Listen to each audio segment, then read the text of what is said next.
मेरे साथियों राम राम सभी को। कैसे सभी? उम्मीद करता हूँ सारे ठीक होंगे, स्वस्थ होंगे। साथियों, कल जैसे मैंने एक छोटा सा आपसे वादा किया था कि कल आने वाला, कल यानी आज का लाइव क्लास करूँगा, तो शायद किसी टेक्निकल प्रॉब्लम की वजह से यूट्यूब ने कोई अपडेट मांग लिया था कि आप 24 घंटे यूट्यूब पर लाइव नहीं आ सकते, 24 घंटे के बाद देखेंगे। तो साथियों, लाइव आने की जो कोशिश ज़रूर की गई थी, सारा सिस्टम जमा दिया था, लेकिन किसी कारण से लाइव नहीं आ सके। कोई बात नहीं, आज हम प्रीवियस ईयर के अंदर जो पेपर में क्वेश्चन पूछे गए थे उनके ऊपर चर्चा करते हैं। और क्वेश्चन कुछ एक आसान भी होंगे, कुछ एक चीज़ नई भी सीखने को मिलेगी। आसान होंगे तो रिवीजन हो जाएगा, और कुछ नई चीज़ भी सीखने को मिलेगी, तो उनको कहीं पर आप नोट डाउन जरूर कर लेना। शुरू करते हैं साथियों आज का पहला क्वेश्चन। पहला क्वेश्चन है, इनमें से किसे भारत के लौह पुरुष, भारत का लौह पुरुष, ये ध्यान रखना साथियों, इन्हें कहा गया था भारत का लौह पुरुष। तो भारत का लौह पुरुष किसे कहा गया था साथियों? आप सब जानते हैं, लेकिन मैं ऑप्शन बता देता हूँ। पंडित जवाहरलाल नेहरू, बीजी तिलक, सरदार वल्लभ भाई पटेल और महात्मा गांधी। साथियों, इस क्वेश्चन का उत्तर आ जाएगा सरदार वल्लभ भाई पटेल। तो सरदार वल्लभ भाई पटेल जो हैं, ये इस क्वेश्चन का सही उत्तर आ जाएगा। साथियों, सरदार वल्लभ भाई पटेल जो हैं, इनको लेकर पेपर में अब क्वेश्चन किस प्रकार से पूछे जा सकते हैं। साथियों, आपने एक नदी का नाम सुना होगा, नर्मदा नदी। ये नर्मदा नदी जो है, ये मध्य प्रदेश के अंदर जो अमरकंटक की पहाड़ियां हैं उनसे ये निकलती है, और ये मध्य प्रदेश और महाराष्ट्र और गुजरात, साथियों, ये तीनों राज्यों की इसके ऊपर एक संयुक्त परियोजना बनाई गई थी। और परियोजना किस वजह से बना दी थी साथियों? इन तीनों ही राज्यों के अंदर कुछ एक क्षेत्र ऐसा था जो सूखाग्रस्त क्षेत्र था, और उस सूखाग्रस्त क्षेत्र के अंदर समस्या किसकी रहती थी? पानी। और कौन सा पानी? पीने का जो पानी थी उसकी समस्या रहती थी, वो वहां उपलब्ध नहीं हो पाता था। तो सूखाग्रस्त और पानी की, पीने के पानी की दोनों की समस्या थी, और इसके लिए निजात पाने के लिए क्या किया गया कि नर्मदा नदी जो है, इस नर्मदा नदी के ऊपर एक बांध बना दिया। तो नर्मदा नदी के ऊपर बांध बना दिया। जो बांध बनाया गया उस बांध का नाम लिख दिया सरदार सरोवर बांध। सरदार सरोवर बांध जो है, इसका निर्माण कर दिया। साथियों, वैसे तो इसकी शुरुआत जो की गई थी 1961 से की गई थी। जो नर्मदा बांध है, ये नर्मदा बांध भारत के बड़े बांधों का जब भी जिक्र आता है तो नर्मदा नदी के ऊपर जो बांध बना हुआ सरदार सरोवर बांध, ये भारत के बड़े बांधों के अंदर आता है। तो भारत का बड़ा बांध भी पूछेगा तो सरदार सरोवर बांध है। इसकी 1961 के अंदर ये शुरुआत की जा चुकी थी, और 2017 के अंदर इसका निर्माण कार्य पूरा हो चुका था। और 2017 में साथियों, इसका उद्घाटन जो है वो प्रधानमंत्री नरेंद्र मोदी जो हैं, नरेंद्र मोदी के द्वारा इसका इनॉग्रेट किया गया था, इसका उद्घाटन किया गया था। तो 2017 में बनकर तैयार हो गया था। साथियों, अगर इसकी ऊंचाई भी पूछी जाए तो इसकी ऊंचाई जो है वो है 136 मीटर जो है वो इसकी ऊंचाई है। अब साथियों, एक चीज और आ जाती है, इसी नर्मदा नदी पर गुजरात राज्य के अंदर आपने पढ़ा होगा जरूर, कुछ पेपर में भी कई बार क्वेश्चन आ लिया वो, और पेपर में 5-7 बार तो क्वेश्चन मैंने ही देख लिया कि पेपरों में पूछा जा चुका है। इसी नर्मदा नदी के ऊपर सरदार वल्लभ भाई पटेल जो है, इनकी एक स्टैचू, ये मूर्ति बनाई गई थी, स्टैचू ऑफ यूनिटी जो है, स्टैचू ऑफ यूनिटी जो है वो बनाई गई थी। स्टैचू ऑफ यूनिटी जो है, इसकी हाइट अगर पूछी जाए तो 182 मीटर जो है इसकी हाइट है, 182 मीटर। किस राज्य में है? गुजरात राज्य में। किस नदी पर है? नर्मदा नदी जो है इसके ऊपर बनाई गई है। तो स्टैचू ऑफ यूनिटी को हाइट पेपर में पूछी जा चुकी है 2019, पिछले साल पेपर के अंदर ये क्वेश्चन आ गया था कि इसकी हाइट कितनी है, तो 182 मीटर इसकी हाइट है। साथियों, अगला क्वेश्चन देखते क्या है। अगला क्वेश्चन दे रखा है, उपराष्ट्रपति पदेन अध्यक्ष होता है। उपराष्ट्रपति पदेन क्या होता है? अध्यक्ष होता है। तो किसका पदेन अध्यक्ष होता है? ऑप्शन दे रखे साथियों, राज्यसभा, लोकसभा, योजना आयोग और राष्ट्रीय विकास परिषद। साथियों, जो राष्ट्रीय विकास परिषद और योजना आयोग दोनों के ऊपर मैं बात करूंगा। पहला ऑप्शन दे दिया राज्यसभा, राज्यसभा। तो साथियों इस क्वेश्चन का उत्तर आ जाएगा राज्यसभा। लेकिन दूसरा ऑप्शन दे रखा था लोकसभा, तीसरा ऑप्शन दे दिया योजना आयोग। साथियों तीसरा ऑप्शन है योजना आयोग, प्लानिंग कमीशन जो है। साथियों योजना आयोग अब नहीं रहा, इसी योजना आयोग के स्थान पर अब वर्तमान के अंदर जो नीति आयोग है, नीति आयोग है, इस नीति आयोग ने स्थान ले लिया किसका, योजना आयोग का। और एक चौथा ऑप्शन दे रखा था राष्ट्रीय विकास परिषद, राष्ट्रीय विकास परिषद। साथियों एक चीज के ऊपर मैं जरूर बात करूंगा, लेकिन विस्तार से यहाँ नहीं पढ़ेंगे, पॉलिटिकल साइंस में पढ़ेंगे। साथियों राष्ट्रीय विकास परिषद है जिसे एनडीसी कहा जाता था, एनडीसी नेशनल विकास परिषद जो थी, इस नेशनल विकास परिषद की भी क्या होता था कि योजना आयोग का काम था योजनाएं तैयार करना, और इस विकास परिषद का काम था योजनाओं को लागू करने का काम था। तो योजना आयोग का स्थान ले लिया नीति आयोग ने। लेकिन विकास परिषद जो है, ये विकास परिषद हाल फिलहाल के अंदर एक्टिव नहीं है। मैं ये नहीं कह रहा समाप्त होगी, ये एक्टिव नहीं है। जब से नीति आयोग बना था 2015 से, ये 2015 से तो 2014 के बाद इस राष्ट्रीय विकास परिषद की कोई भी बैठक नहीं हुई है, और कोई बैठक नहीं हुई पिछले 6 साल से, तो माना जा सकता है कि राष्ट्रीय विकास परिषद खत्म हो चुकी है। लेकिन मैं अपने मुंह से नहीं कह रहा, क्योंकि भारत की जो सरकार है, इस भारत सरकार ने भी अपने मुंह से कोई गैजेट जारी नहीं किया था। अगर गैजेट तो जारी कर देती तो पता चल जाता ये खत्म हो गया। लेकिन नीति आयोग तो बन गया था 2015 में, और इसी नीति आयोग के साथ साथ एक और संस्था शुरू कर दी गई थी, जिस संस्था का नाम था अधिशासी परिषद, गवर्निंग काउंसिल जो थी। ये गवर्निंग काउंसिल 2015 से अस्तित्व में आई थी। इस गवर्निंग काउंसिल के अंदर वो सारे सदस्य हैं जो कभी राष्ट्रीय विकास परिषद के सदस्य होते थे।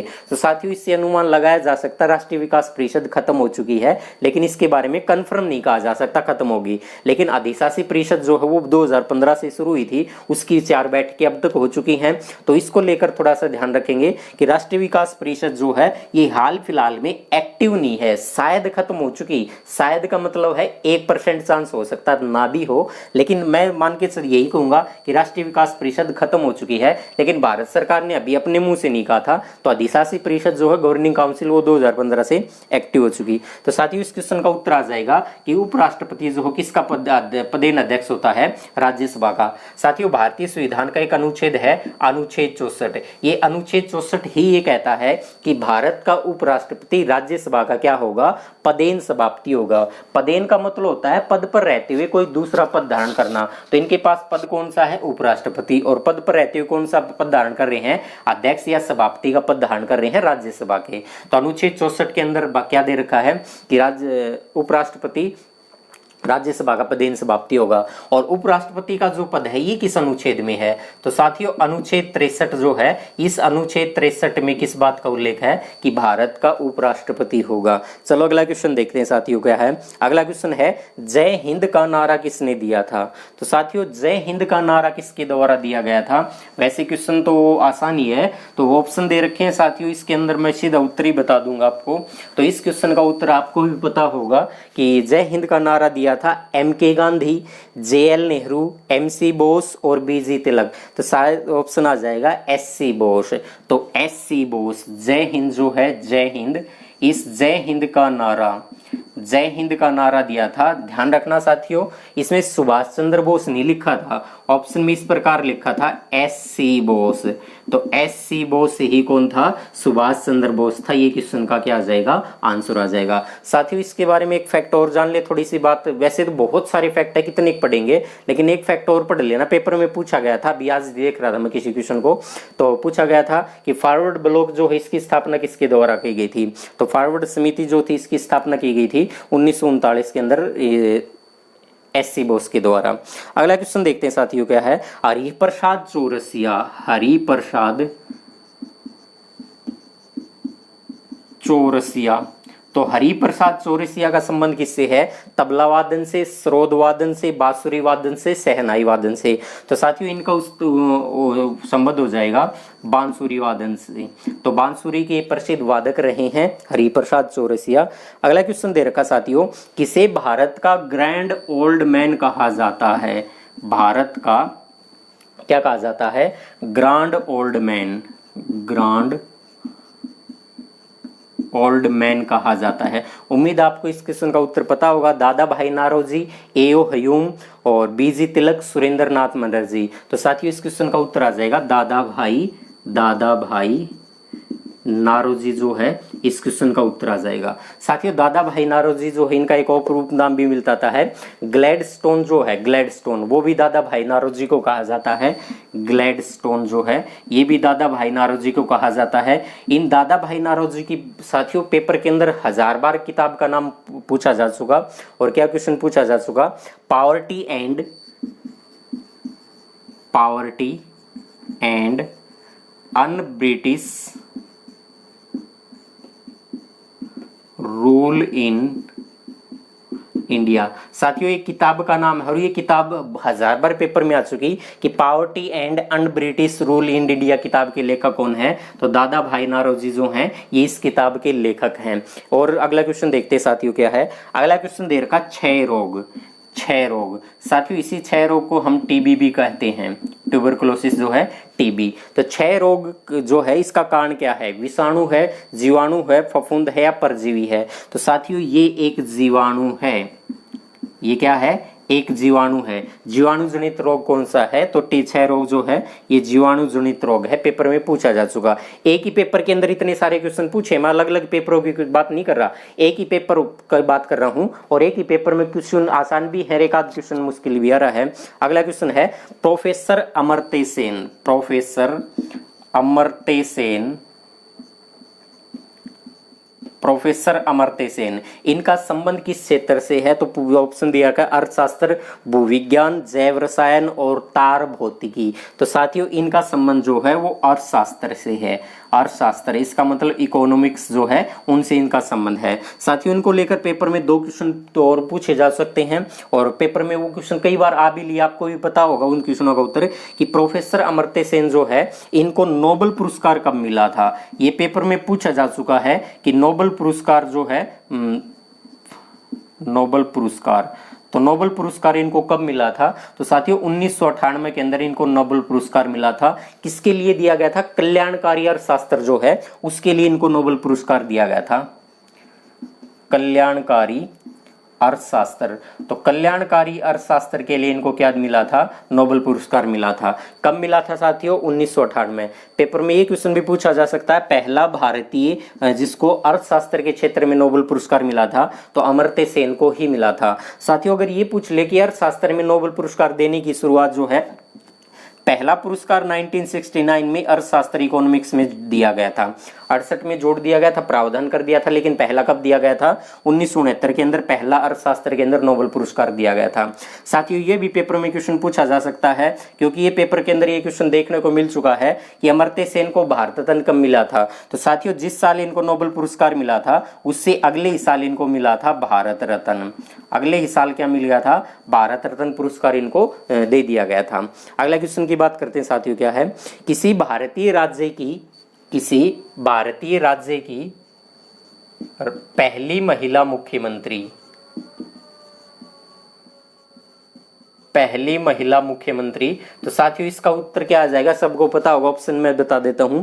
ऑप्शन है नंदिती सतपथी, जयललिता, सुचेता कृपलानी और मायावती। साथियों इसका उत्तर आ जाएगा सुचेता कृपलानी। सुचेता कृपलानी जो है ये उत्तर प्रदेश, यूपी है सुचेता कृपलानी। सुचेता कृपलानी साथियों उत्तर प्रदेश राज्य जो है, इस उत्तर प्रदेश राज्य की पहली महिला मुख्यमंत्री बनी थी। और भारत के किसी भी राज्य के अंदर पहली बार अगर कोई मुख्यमंत्री बनी थी तो उत्तर प्रदेश की बनी थी सुचेता कृपलानी। साथियों यहां से क्वेश्चन पेपर में पूछा जा सकता है, और क्या क्वेश्चन पूछा जा सकता है, और क्वेश्चन पहले तो ये करें कि मुख्यमंत्री जो है इसकी नियुक्ति कौन करता है, तो राज्यपाल के द्वारा इसकी नियुक्ति किया जाता है। तो साथियों पेपर में क्या क्वेश्चन पूछा जा सकता है कि राज्यपाल मुख्यमंत्री को और आगे डैश दे दे, पहला ऑप्शन दे दिया कि चयन करते हैं, इसका चयनित करते हैं, दूसरा ऑप्शन दे दिया इसका निर्वाचन करते हैं, तीसरा ऑप्शन दे दिया इसको नियुक्त करते हैं, चौथा ऑप्शन दे दिया इसको मनोनीत करते हैं। तो साथियों उम्मीद है आपको क्वेश्चन का उत्तर पता ही चल गया होगा, क्योंकि मैंने इससे पहले जब ये क्वेश्चन लिखा था भी उस लाइन को बोला था कि राज्यपाल मुख्यमंत्री को डैश लगा दिया आगे कि चयन करते हैं, निर्वाचन करते हैं, नियुक्त करते हैं, मनोनीत करते हैं। तो साथियों इस क्वेश्चन का उत्तर आ जाएगा राज्यपाल मुख्यमंत्री को क्या करते हैं, नियुक्त करते हैं। ये निर्वाचित मनोनीत नहीं होता राज्यपाल के द्वारा, इसको क्या किया जाता है, मुख्यमंत्री नियुक्त किया जाता है। अगला क्वेश्चन दे रखा है साथियों, क्या है? अगला क्वेश्चन है ईवीएम का आशय क्या है? ईवीएम साथियों यहाँ लिख देता हूं मैं, ईवीएम। तो ईवीएम का आशय क्या है आप सब बता सकते हैं? Electronic voting machine, electronic voting wedding machine, electronic voting machine, और इनमें से कोई नहीं। तो इलेक्ट्रॉनिक वोटिंग मशीन इसका फुल फॉर्म बन जाएगी, इलेक्ट्रॉनिक वोटिंग मशीन इसकी सही उत्तर हो जाएगा। अगला क्वेश्चन है साथियों, गीत गोविंद की लेखक कौन है? गीत गोविंद, मेरे अधिकांश मित्रों को इसका उत्तर पता ही होगा। गीत गोविंद जो है इसके लेखक रहे हैं जयदेव। तो गीत गोविंद किसके द्वारा रचा गया, लिखा गया था? जयदेव के द्वारा। अगला क्वेश्चन देखते हैं साथियों, क्या है? संतोष ट्रॉफी जो है इसका संबंध किस खेल से है? तो साथियों संतोष ट्रॉफी जो है, संतोष ट्रॉफी, इस संतोष ट्रॉफी का संबंध पूछा था। तो साथियों संतोष ट्रॉफी का संबंध फुटबॉल से है। तो संतोष ट्रॉफी भी पेपर में बहुत बार आ चुकी कि कौन सी ट्रॉफी फुटबॉल से, कौन सी ट्रॉफी हॉकी से है, कौन सी ट्रॉफी क्रिकेट से है। तो एक बार इनको मोटा मोटा पेपर में जाने से पहले जरूर पढ़ लेना, और टाइम से रिवीजन कर लेंगे तो पेपर के अंदर सारी चीजें अपने आप क्लियर होती चलेंगी। अगला क्वेश्चन है साथियों, क्या दे रखा है कि भारत छोड़ो आंदोलन की प्रतिक्रिया स्वरूप शुरू हुई। भारत छोड़ो आंदोलन की प्रतिक्रिया जो है स्वरूप शुरू हुई। तो यानी ऑप्शन दे रखे हैं साथियों इसमें, और क्या क्या ऑप्शन दे दिए? एक ऑप्शन दे दिया कैबिनेट मिशन प्लान, एक ऑप्शन दे दिया क्रिप्स प्रस्ताव, एक ऑप्शन दे दिया साइमन कमीशन रिपोर्ट, एक ऑप्शन दे दिया वेवेल योजना। साथियों भारत छोड़ो आंदोलन जो है इसकी शुरुआत मानी जाती भारत छोड़ो आंदोलन, भारत छोड़ो आंदोलन।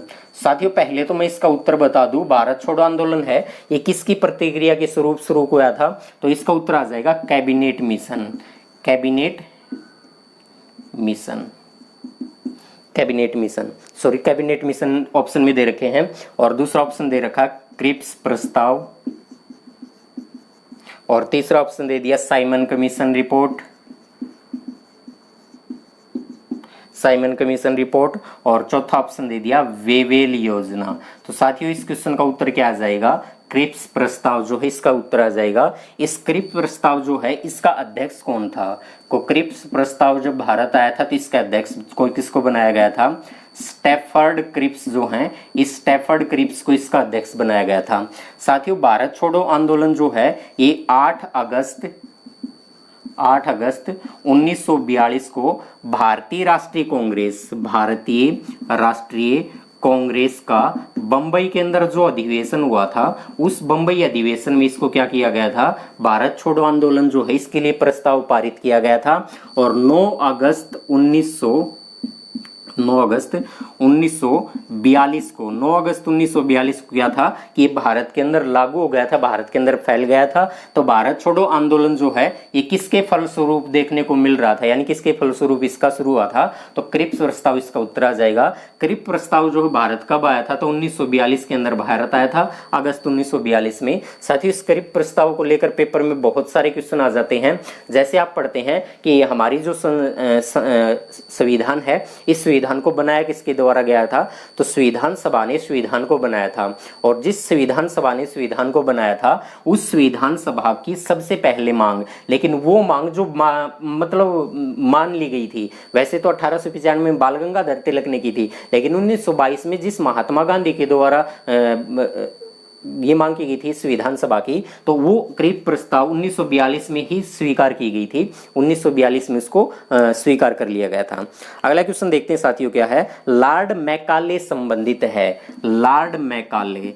तो लॉर्ड मैकाले नाम से आप वाकिफ होंगे, वायसराय आपने पढ़ रखा होगा तो वहां भी आते हैं। तो लॉर्ड मैकाले जो है ये संबंधित है सैन्य सुधार से, स्त्री प्रथा उन्मूलन से, अंग्रेजी शिक्षा से, स्थायी बसावट से। साथियों इसका उत्तर आ जाएगा, सही उत्तर हो जाएगा अंग्रेजी शिक्षा से, अंग्रेजी शिक्षा। तो अंग्रेजी शिक्षा से इनका संबंध आ जाएगा, तो उत्तर क्या हो जाएगा? अंग्रेजी शिक्षा, सी ऑप्शन। साथियों एक चीज और ध्यान रखना, 1835 के अंदर इसी लॉर्ड मैकाले के द्वारा पाश्चात्य शिक्षा पद्धति जो है, पाश्चात्य शिक्षा पद्धति जो है, पाश्चात्य शिक्षा पद्धति, इसकी शुरुआत भी लॉर्ड मैकाले के द्वारा की गई थी 1835। अगला क्वेश्चन देखते हैं, संसद के दो सत्रों के बीच,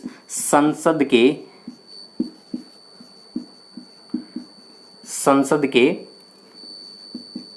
दो सत्रों के बीच अंतराल जो है वो अधिकतम कितना हो सकता है।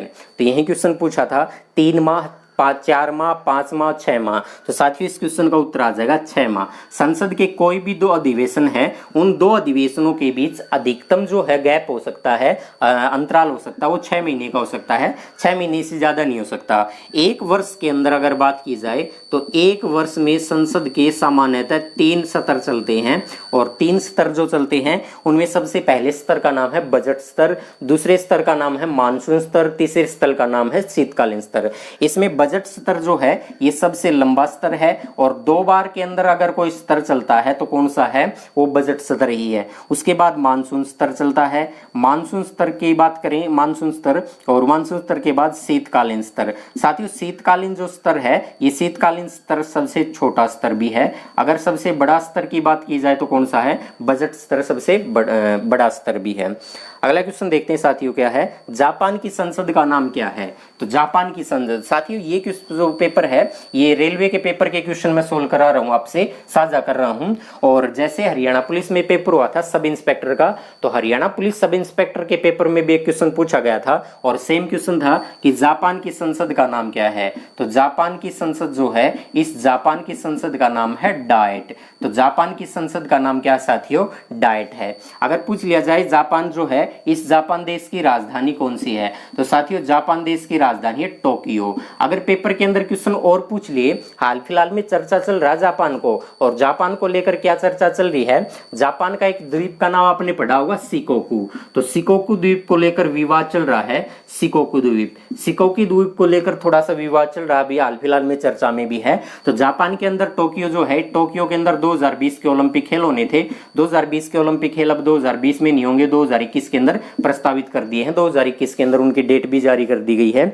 अगला क्वेश्चन देखते हैं साथियों, क्या है, अगला क्वेश्चन दे रखा है एक्स-रे।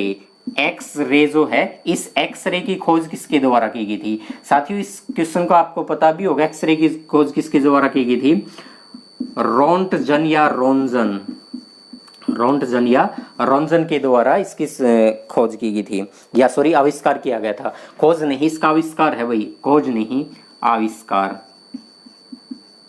आविष्कार।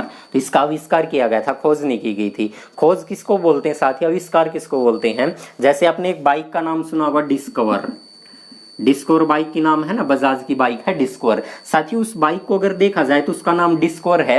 डिस्कवर की बात की जाए तो नाम गलत है, अगर नाम की बात की जाए तो फिर वो बाइक गलत है। डिस्कवर का मतलब क्या होता है, खोज होता है। तो बाइक की खोज थोड़ी हुई थी, बाइक का तो आविष्कार हुआ था, इन्वेंशन किया गया था, उसका आविष्कार किया गया था। और बाइक की खोज अगर की गई है तो इसका मतलब बाइक को धरती से पकड़ कर निकाला होगा। जैसे हम जितने खनिज निकालते हैं, खनिज मिनरल्स जो हैं, या सीधा सीधा मोटी मोटी बात समझ ले, धरती के अंदर से, धरातल के अंदर से अगर किन्हीं चीजों को निकाला जाता तो वो होती है खोज। और उनको निकालने के बाद हम उनको उपयोग करना शुरू कर दिया और उनसे हमने किसी नई वस्तु को बना दिया तो वो कहलाती है आविष्कार। तो आविष्कार थोड़ी था, उसका डिस्कवर है, हालांकि सभी के नाम अलग अलग मिल जाते हैं। अगला क्वेश्चन है नोबेल पुरस्कार विजेता। साथियों बड़ा जबरदस्त क्वेश्चन है, जबरदस्त इसलिए है कि आप कहेंगे नोबेल पुरस्कार, नोबेल पुरस्कार विजेता का नाम दे रखा है, और नोबेल पुरस्कार विजेता है और उन भाई साहब का नाम है मोहम्मद, चाचा हैं भाई साहब तो कहाँ है, मोहम्मद यूनुस। मोहम्मद यूनुस जो हैं ये किस देश के हैं, तो ये किस देश के हैं ये पूछा गया था, कौन से देश के हैं। तो ये 2006 के अंदर इनको नोबेल पुरस्कार मिला था, और पेपर हुआ था 2015 में। मिला कब था, 2006 में, पेपर हुआ 2015 में। पेपर RRB जो ये गुड्स गार्ड का है ये पेपर हुआ था, और 2015 के पेपर में 2006 का क्वेश्चन पूछ रखा था। तो यूनुस जो, मोहम्मद यूनुस जो है ये किस देश के हैं, बांग्लादेश से हैं। कौन से देश के हैं, बांग्लादेश। बांग्लादेश की मुद्रा कौन सी है, बांग्लादेश की मुद्रा तो टका है, और बांग्लादेश की राजधानी ढाका है। बांग्लादेश के साथ भारत की सबसे ज्यादा सीमा लगती है। शेख हसीना तीसरी बार प्रधानमंत्री बनी है, और सारे फैक्ट बहुत सारे हैं, आप खुद भी देख लेना। अगला क्वेश्चन है साथियों, और मेरे अधिकांश मित्रों को इस क्वेश्चन में डाउट होगा, और डाउट इसलिए होगा पेपर के अंदर अगर मिल जाए तो गलत होने के पूरे पूरे चांस होता है। साथियों बहुत सारों ने नाम सुन रखा है एटीएम, एटीएम से पैसे निकलवाना, या एटीएम का जिक्र जब भी सुना पैसे निकलवाने के लिए आप एटीएम का यूज करते हैं, जाते भी हैं। तो एटीएम कार्ड भी आपको मिल चुका होगा अगर आपका बैंक में अकाउंट है। तो आप सब जानते हैं एटीएम की फुल फॉर्म क्या है, लेकिन अधिकांश मित्रों को गलत पता है। एटीएम की फुल फॉर्म कई क्या मानते हैं, ऑटोमेटिक टेलर मशीन बोलते हैं। ऑटोमेटिक टेलर मशीन नहीं है साथियों, इसका full form automatic teller machine नहीं होगा, इसकी फुल फॉर्म बनेगी ऑटोमेटेड, ऑटोमेटिक नहीं, ऑटोमेटेड टेलर मशीन। तो कई सारे साथी जो ऑटोमेटिक टेलर मशीन बोलते हैं वो गलत है, ऑटोमेटेड टेलर मशीन इसका उत्तर आ जाएगा, ऑटोमेटेड जो है। अगला क्वेश्चन है, अंतरराष्ट्रीय न्यायालय जो है, अंतरराष्ट्रीय न्यायालय, इस अंतरराष्ट्रीय न्यायालय जिसे इंटरनेशनल कोर्ट ऑफ जस्टिस बोलते हैं साथियों, ये लगातार चर्चा का विषय रहता है अंतरराष्ट्रीय न्यायालय, क्योंकि अंतरराष्ट्रीय न्यायालय में किन्हीं ना किन्हीं देशों का आपस में कोई मामला होता है वो अंतरराष्ट्रीय न्यायालय में पहुंच जाता है। साथियों अंतरराष्ट्रीय न्यायालय को लेकर मैंने एक वीडियो भी बना दी थी जिसमें आपको थंबनेल में मिल जाएगा यूएनओ।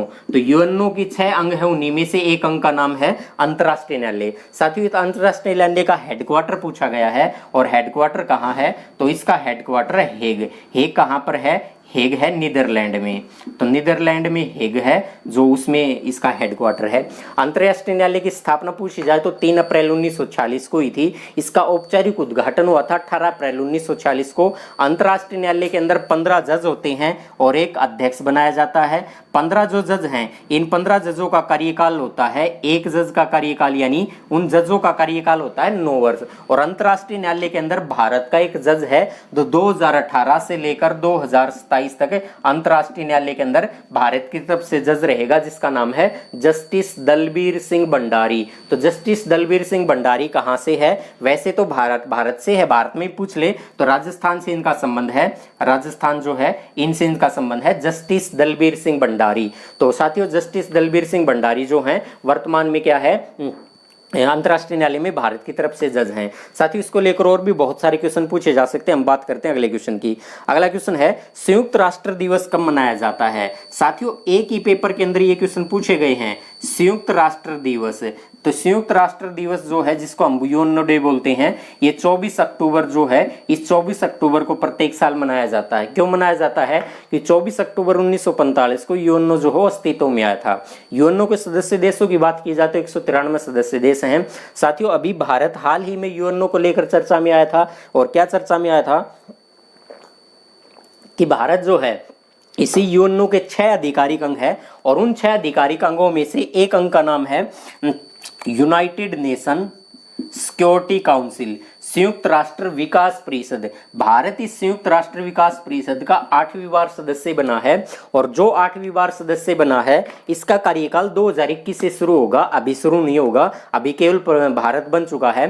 भारत को संयुक्त राष्ट्र के जो सुरक्षा परिषद है, इस सुरक्षा परिषद में जाने के लिए 2/3 बहुमत मिलना था, यानी 192 अगर सदस्य वोट कर रहे हैं तो उनमें से 128 वोट भारत के पक्ष में आने थे, लेकिन भारत को 184 मत मिले हैं, 192 से 184 मत भारत को मिले हैं। तो भारत 8वीं बार सुरक्षा परिषद में क्या बन चुका है, अस्थायी सदस्य बन चुका है। सुरक्षा परिषद में 5 स्थायी सदस्य हैं, जिसमें एक का नाम है चीन है, एक का रूस है, फ्रांस है, यूके और यूएसए, ये 5 देश स्थायी सदस्य हैं। और भारत 10 अस्थायी सदस्य हैं, उनमें एक में अपनी जगह बना चुका है। 2021 में इसका कार्यकाल शुरू हो जाएगा।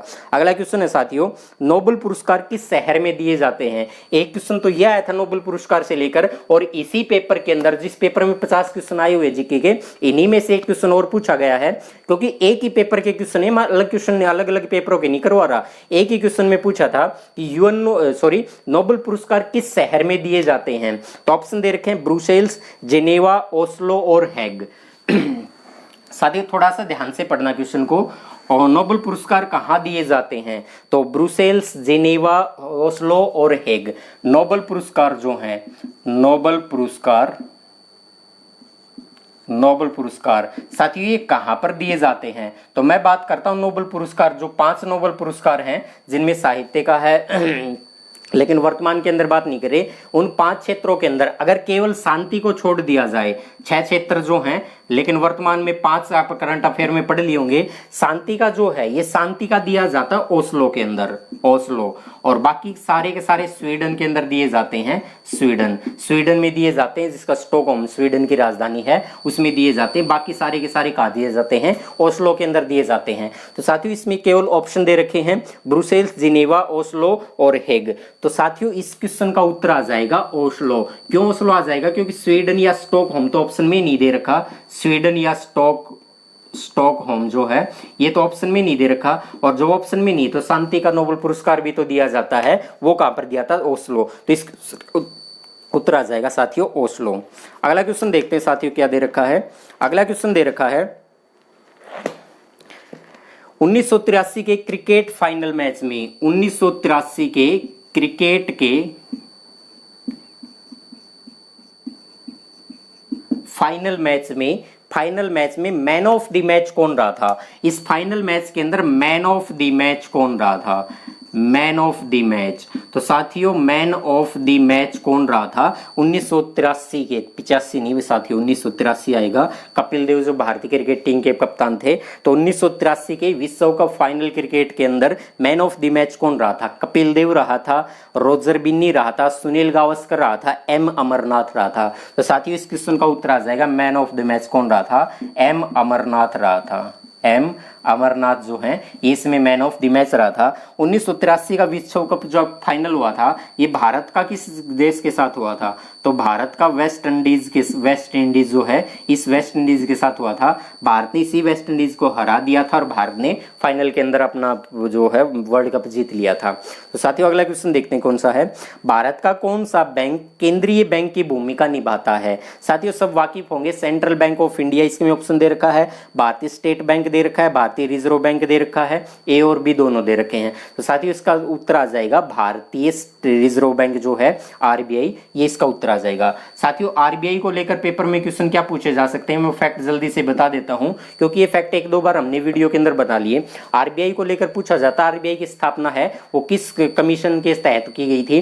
तो आरबीआई की स्थापना जो है साथियों रॉयल कमीशन कह सकते हैं, हंटर कमीशन कह सकते हैं, शाह आयोग कह सकते हैं। तो 3 में से 3 कमीशन, शाह कमीशन भी कहा जा सकता है उसको, तो तीनों के तहत हुई थी। कोई भी एक नाम पेपर में मिल जाएगा। कब हुई थी? 1935 में हुई थी।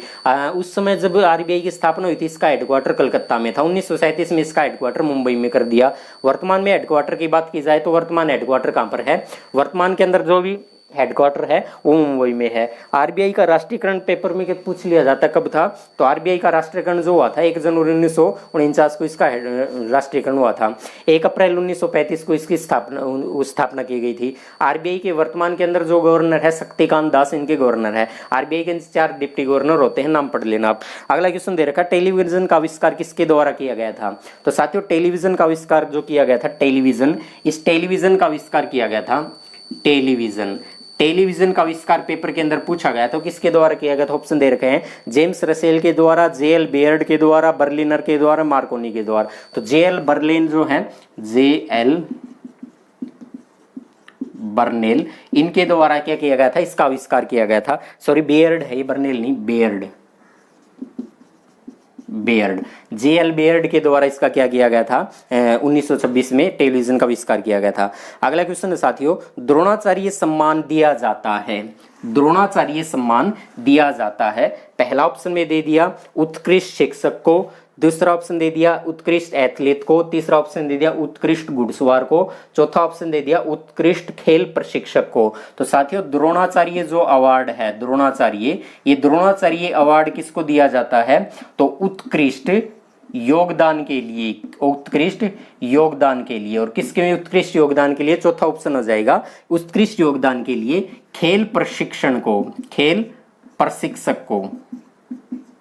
खेल प्रशिक्षक जिसको कोच बोलते हैं, तो खेल प्रशिक्षक को दिए जाते हैं ये उत्कृष्ट योगदान के लिए। अगला क्वेश्चन है साथियों चंडीगढ़ का डिजाइन किसने तैयार किया था? साथियों बहुत बार पढ़ रखा होगा, चंडीगढ़ का डिजाइन किसके द्वारा तैयार किया गया था? तो चंडीगढ़ का डिजाइन तैयार किया गया था, ऑप्शन की बात करें तो ली कार्बूजियर, एडविन लुटियंस, क्रिस्टोफर ब्रेन, मार्कोलॉजी। तो साथियों इसका उत्तर आ जाएगा ली कार्बूजियर जो है इस क्वेश्चन का उत्तर आ जाएगा। साथियों किस देश के थे, ये पेपर में पूछा जा सकता है, फ्रांस देश के थे। आगे बात करते हैं धन्वंतरी का नाम किससे जुड़ा हुआ है, तो धन्वंतरी का नाम साथियों किससे जुड़ा हुआ है, धन्वंतरी, धन्वंतरी। तो साथियों धन्वंतरी जो है इनका नाम किससे जुड़ा, तो मैं ऑप्शन की बात करूं तो ऑप्शन में दे रखा है भारतीय औषधियों से, संस्कृत महाकाव्य से, संस्कृत व्याकरण से, शास्त्रीय संगीत से। तो साथियों इसका उत्तर आ जाएगा भारतीय औषधियों से, भारतीय औषधियों से इसका संबंध आ जाएगा, औषधियों जो है भारतीय औषधियों से इनका उत्तर आ जाएगा, ये सही उत्तर हो जाएगा। यानी ये एक चिकित्सक थे और किसके दरबार में थे, धन्वंतरी जो है चंद्रगुप्त द्वितीय के दरबार में थे। चंद्रगुप्त द्वितीय जो था, ये चंद्रगुप्त द्वितीय विक्रमादित्य की उपाधि धारण की हुई थी इसने, चंद्रगुप्त द्वितीय ने, इसके दरबार में था धन्वंतरी। अगला क्वेश्चन है निम्नलिखित में से किसने चंद्रमा पर पहला कदम रखा था, तो साथियों चंद्रमा पर पहला कदम रखा था नील आर्मस्ट्रॉन्ग के द्वारा, पहला कदम रखा गया था 1969 के अंदर। नील आर्मस्ट्रॉन्ग जो है अपोलो 11 जो है उसके द्वारा ये गए थे। अगला क्वेश्चन है और इनके द्वारा पहला कदम जो रखा था उसे सी ऑफ ट्रैंक्विलिटी कहा जाता है, शांति का समुद्र कहा जाता है। पेपर में ये भी क्वेश्चन आ लिया। अगला क्वेश्चन है सचिन तेंदुलकर का मध्य का नाम क्या है, सचिन तेंदुलकर के मध्य का नाम क्या है, तो साथियों इसका पूरा नाम बनता है सचिन रमेश तेंदुलकर। तो मध्य का नाम पूछा गया था सचिन रमेश तेंदुलकर, तो उत्तर आ जाएगा रमेश। ऑप्शन बी रोहन, रमेश, सुरेश, दिनेश, तो रमेश उत्तर हो जाएगा। अगला क्वेश्चन है टीईई, टी इस शब्द का संबंध किस खेल से है, तो टी शब्द का संबंध गोल्फ से, पोलो से, ब्रिज से, बिलियर्ड से। तो साथियों इस क्वेश्चन का उत्तर आ जाएगा गोल्फ से, गोल्फ। तो टी शब्द का संबंध किस खेल से है, गोल्फ से। अगला क्वेश्चन फिर दे रखा डबल फॉल्ट, डबल फॉल्ट जो है, डबल फॉल्ट इसका संबंध किस खेल से है, तो ऑप्शन दे रखे हैं बेसबॉल से, गोल्फ से, टेनिस से, ब्रिज से। तो साथियों डबल फॉल्ट जो है ये टेनिस से संबंधित, टेनिस, तो टेनिस से संबंधित है ये। अगला ऑप्शन दे रखा है बच्चों में प्रोटीन की कमी से होने वाला रोग कौन सा है, तो मरास इसमें दे रखे हैं मरमस, पेलाग्रा, बेरी रिकेट्स। तो साथ ही उत्तर आ जाएगा मरमस रोग है, ये उत्तर आ जाएगा। उत्तर रेलवे का हेडक्वार्टर कहाँ है, उत्तर रेलवे का हेडक्वार्टर पूछा गया था, तो रेलवे के पेपर है स्वाभाविक है हेडक्वार्टर पूछे जा सकते हैं। तो उत्तर रेलवे का जो हेडक्वार्टर है वो नई दिल्ली के अंदर है। तो कम से कम उत्तर रेलवे, दक्षिण रेलवे, पश्चिम रेलवे, पूर्व रेलवे, वर्तमान में क्वेश्चन पूछा जा सकता है कि वर्तमान में रेलवे जोनों की संख्या कितनी है, तो रेलवे जोन जो साथियों वर्तमान में 18 रेलवे जोन है, ये पेपर में पूछा जा सकता है। 18 के 18 रेलवे जोन के नाम मैं याद करवा दूंगा और बिल्कुल आसानी से समझेंगे हम, एक दो वीडियो के बाद जब भी आएंगे। तो रेलवे जोन जो 18 हैं, इन 18 रेलवे जोन को मैं उंगलियों पर याद करवा दूंगा, ना रटना ना कोई और करना, केवल समझना है और आप बिल्कुल आसान तरीके से समझेंगे। और लास्ट क्वेश्चन देखते हैं हम क्या दे रखा है। लास्ट क्वेश्चन है बॉक्साइट एस्क है, इससे कौन सी धातु निकाली जाती है। बॉक्साइट जो है, बॉक्साइट, इस बॉक्साइट एस्क, बॉक्साइट है, बॉक्साइट, बॉक्साइट एस से कौन सी धातु निकाली जाती है, क्योंकि धातुएं जो है वो हमें एस्क और से ही प्राप्त होती हैं। तो इस ऑप्शन दे रखे लोहा, तांबा, एल्यूमिनियम, सीसा। तो साथियों इस क्वेश्चन का उत्तर आ जाएगा एल्यूमिनियम, एल्यूमिनियम। तो साथियों अधिकांश क्वेश्चन आसान थे, आपके रिवीजन हो चुके हैं। पेपर में ये क्वेश्चन पूछा गया था और ये एक ही पेपर के अंदर इतने सारे क्वेश्चन पूछे गए हैं। तो साथियों उम्मीद करता हूँ वीडियो पसंद आई होगी। तो जय हिंद, जय भारत, धन्यवाद, जय हरियाणा, जय हरियाणवी।